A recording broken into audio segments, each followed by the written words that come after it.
নেতাজি স্মরণীয় Mamata Bandyopadhyay নিশানায় SIR. Red রোডে নেতাজি জয়ন্তী থেকে ফের একবার কেন্দ্র এবং কমিশনকে নিশানা করলেন মুখ্যমন্ত্রী। প্রশ্ন তুললেন, নেতাজি বেঁচে থাকলে তাকেও কি শুনানিতে ডাকা হতো? যোগী রাজ্যের উদাহরণ টেনে পাল্টা সুর চড়িয়েছে গেরুয়া শিবিরও। একদিকে বাগদেবীর আরাধনা, অন্যদিকে নেতাজি জয়ন্তী। শুক্রবারের বাংলায় জোড়া উৎসব, কিন্তু এসআইআর নিয়ে রাজনীতির আকচিতে এদিনও বিরতি পড়ল না।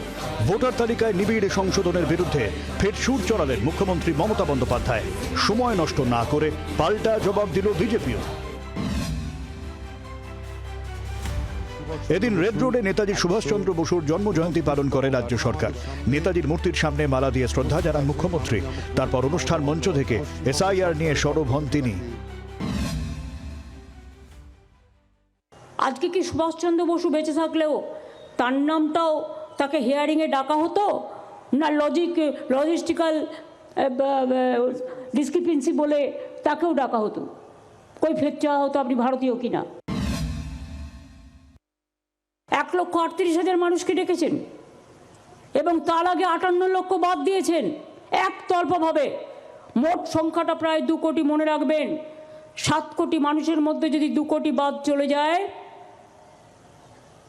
কত মানুষ অধিকার হারায়।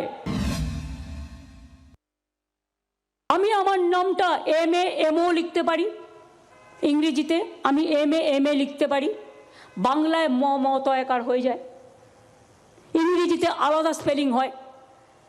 মিসম্যাপ 1,38,000কে নোটিশ দিয়ে দিয়েছে। 1 কোটি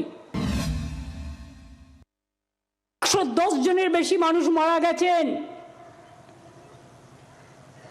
রোজ 3-4 জন করে আত্মহত্যা করছেন, ভয়ে মারা যাচ্ছেন।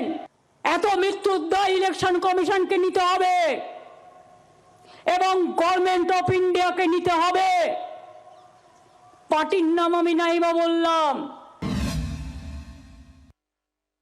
পশ্চিমবঙ্গে 58 লক্ষ নাম বাদ গেছে, 2 কোটি নাম বাদ গেছে উত্তরপ্রদেশে। তাহলে যে শুধু বাংলার উপর বলতে হচ্ছে, এই যে মিথ্যে কথাটা সমানে বলে যাচ্ছেন, এত নির্লজ্জ দোকান কাটা মিথ্যেবাদী মুখ্যমন্ত্রী পশ্চিমবঙ্গে কোনো হয়নি। ভোট আসছে, এসআইআর নিয়ে তরজা চলছে, কিন্তু জনতার ভোগান্তি কমছে কই? ক্যামেরায় রতনের সঙ্গে অর্ণবাংশুর রিপোর্ট, জি 24 ঘন্টা।